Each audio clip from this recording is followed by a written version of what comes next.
Mis queyanos valientes alcemos nuestro canto con viva emoción. Amigos y amigas, arribamos hoy al día número 28 de los comentarios y análisis acerca de la constitución del país, de los gobiernos, de los poderes, de las elecciones, de la corrupción, de la medicina para la corrupción que es la Constitución. ¿Por qué tiene Andrés Fortunato así, de manera aislada, hablar de cosas que deberían estar hablando los gobiernos, que deberían estar hablando los partidos, que deberían estar hablando las clases dominantes del país, que deberían estar hablando todas las instituciones políticas, sociales, religiosas, empeñado en tener un Estado realmente normado por la Constitución y las leyes para que se produzca más, para que se paguen más impuestos, para que los impuestos sean bien invertidos y se reproduzcan más y mejor y podamos tener nosotros ese capital humano bien preparado para poder servir de motor del desarrollo de la nación, amparada en los ahorros y en las buenas inversiones que haga el Estado y los sectores privados? ¿Por qué Andrés Fortunato y algunas personas más que pueden aparecer de maneras aisladas y algunos compañeros que comparten esta misión con nosotros? Lo hacemos por varias razones. Primero, por la historia que hemos tenido, por los tipos de gobierno que hemos tenido y tenemos, por los tipos de líderes que tenemos y por el tipo de sociedad que vivimos, para estimularla de alguna manera. Entonces nosotros en el día de hoy vamos a desglosar esa historia de gobiernos, esos gobiernos que hemos tenido, los partidos, el liderazgo, la sociedad, las personas en particular y en sentido general. La historia republicana nuestra comienza con la independencia nacional de 1844. Éramos un país muy pobre, pobrísimo. Materialmente no teníamos la capacidad para hacer una república, pero necesitábamos la independencia, necesitábamos separarnos de Haití, la vecina isla que obtuvo su independencia a principios del siglo, por allá por el 1804, y que en el 1822 nos invadió y se adueñó de nosotros durante 22 años. Había que separarse de esa hermana república Haití y así se hizo el 27 de febrero de 1844, pero ellos insistieron en quedarse y se libraron más de 12 batallas, las cuales perdieron todas. Todavía pesaba sobre nosotros los más de 300 años que vivimos como país dependiente de España. Y España volvió por el territorio a instancias de general Pedro Santana el 18 de marzo de 1861 y se hizo una anexión y nosotros pasamos a ser de nuevo una colonia de España.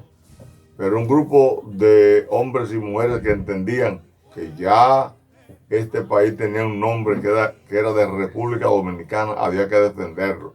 Tenía una bandera y esa bandera había que defenderla.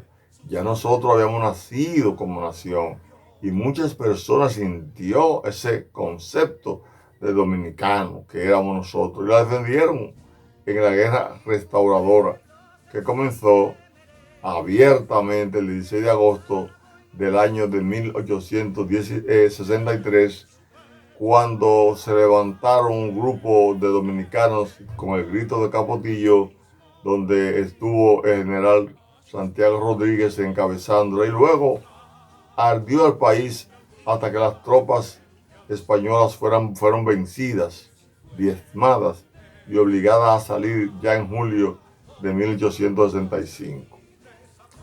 En ese periodo de tiempo fue que podemos decir que tuvimos ya una independencia verdadera, porque ya la República Dominicana había recuperado el espacio de la separación y reafirmó su independencia con la guerra restauradora.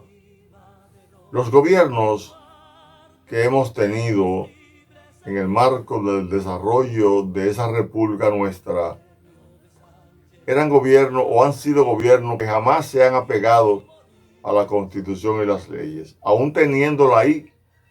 Pero los hombres y mujeres que realmente han dirigido el país lo han hecho desde el punto de vista individual. No han tenido un criterio colectivo. Cuando se tiene un criterio colectivo para el bien común y para el desarrollo de la nación, hay que pensar en el mandato de la Constitución de la República y las leyes. Pero cuando se tiene un criterio individual, solamente se piensa en los intereses de los grupos, ganar, adueñarse de los bienes, de todo el patrimonio público, de todos los recursos públicos, básicamente lo pagado de los impuestos. Eso se aprendió hace mucho tiempo. Entonces los gobiernos nunca duraban el tiempo por el cual eran electos, porque un grupo se oponía a otro y lo derrocaba. Así vimos nosotros que los derrocamientos de los gobiernos se fueron dando desde el 1844 hasta el 1963, cuando le dieron el golpe de Estado a Bosch.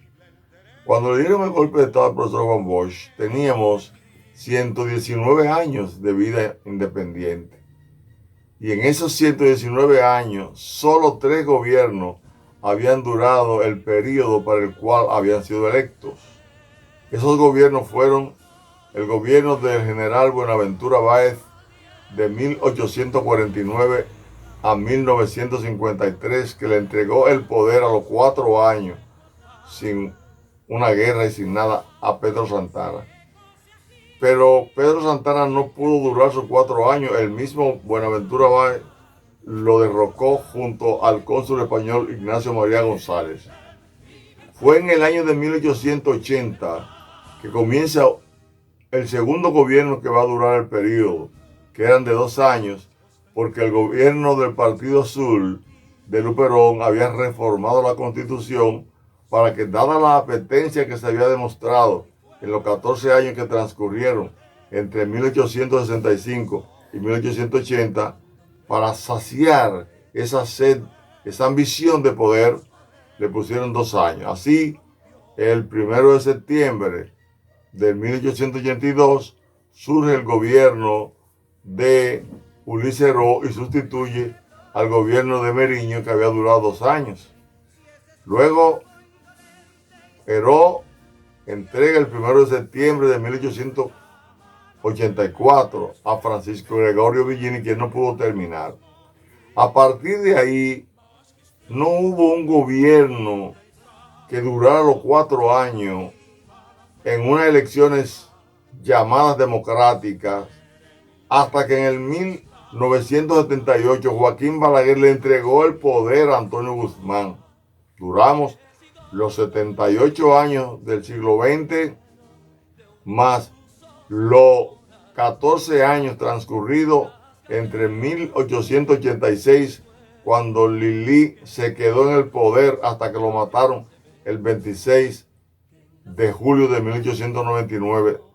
No hubo un gobierno que durara los 4 años más en las llamadas elecciones democráticas, porque pudo haber sido Horacio Vázquez, pero lo prolongó, y eso provocó su derrocamiento y la subida de la tiranía de Trujillo de 31 años, que aunque tenía elecciones cada 4 años, era un mamotreto, era fingir unas elecciones.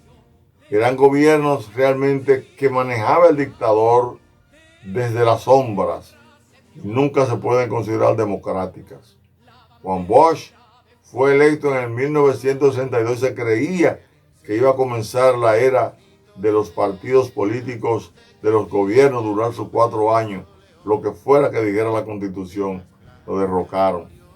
Y en el 1965 hay una revolución, la revolución constitucionalista. Tiene el honor, esa revolución, de haber separado 121 años de inestabilidad de Estado, 1844-1965, y de 1965 estabilidad de los gobiernos. Todos los gobiernos que han sido electos de la forma que sea, cada 4 años de 1965, han cumplido el periodo de sus 4 años, todos. Esa es una herencia de aquella revolución de abril de 1965, que además de traernos la normalización de las elecciones y la transferencia de gobierno, nos deja una constitución, que fue la de Balaguer del 29 de noviembre del año de 1966, que duró hasta que esta fue reformada en el 1994, cuando le quitaron 2 años a Balaguer por el fraude que hizo, hasta que posteriormente en el 2002 Hipólito Mejía logró la reforma para él darse 2 periodos, el cual no pudo obtener porque perdió de Leonel Fernández en el 2004.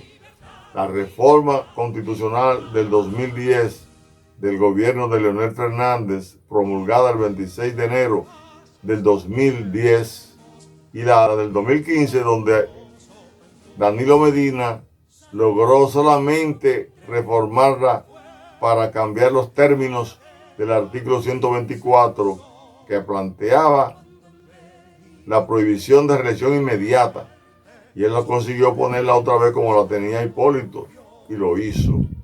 Y luego quería reformarla, y el pueblo, basado en el criterio de la constitucionalidad, se opuso a esa reforma que iba a implantar una dictadura en la República Dominicana. Bien, vemos una historia donde los gobiernos no duraban el tiempo para el cual eran electos, que se resolvió a partir de 1965. Vemos que solamente 3 gobiernos duraron su periodo en 121 años, de 1844 a 1965. Y vemos entonces que los partidos políticos, en el marco de lo que es la sucesión presidencial, debieron de haber asumido la imposición de la Constitución como norma suprema, a los fines de que los partidos políticos cumplieran con el mandato de la Constitución y no con los intereses de los grupos que han aprovechado estos últimos 55 años para cebarse del poder, utilizando a través de los partidos el presupuesto nacional, manejándolo a su antojo, sin un Congreso que fiscalice y controle el Poder Ejecutivo, y sin un Poder Judicial que castigue las violaciones del Poder Ejecutivo y cualquier otra institución.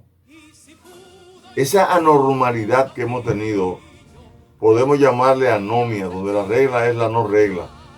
Nadie respeta nada. La lucha entonces, en los videos que hemos ido enviando, es para que tengamos conciencia de que si cumplimos con la Constitución y las leyes, tal y como lo hemos explicado, la República Dominicana va a tener un despegue real hacia el desarrollo, como quería el profesor Juan Bosch, el gobierno que tuvo detrás la mejor Constitución y el presidente que estaba dispuesto a darle cumplimiento, actuar en base a la Constitución y respetando la voluntad popular, que tampoco se ha logrado.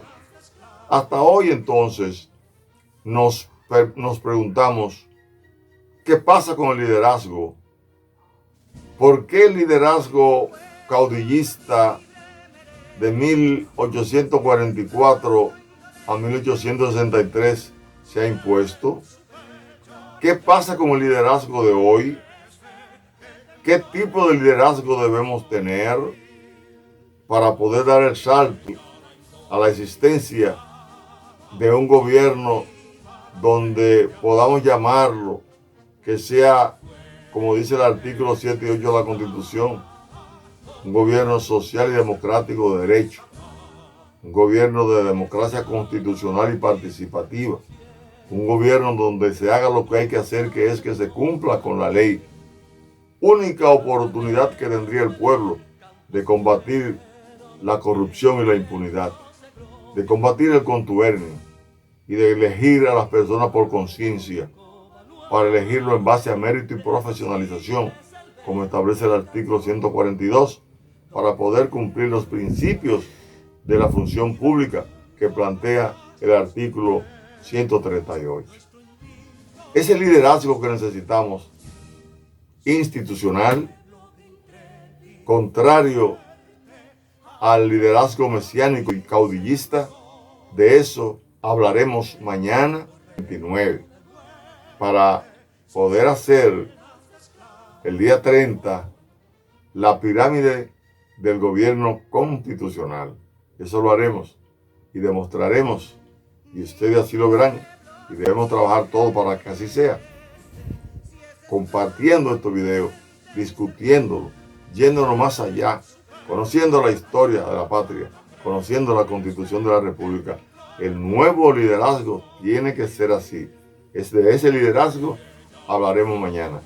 Muchas gracias, que Dios los bendiga y no perdemos la esperanza de ponerle una vacuna a la corrupción, que es la Constitución. Hasta mañana. Libertad, libertad, libertad.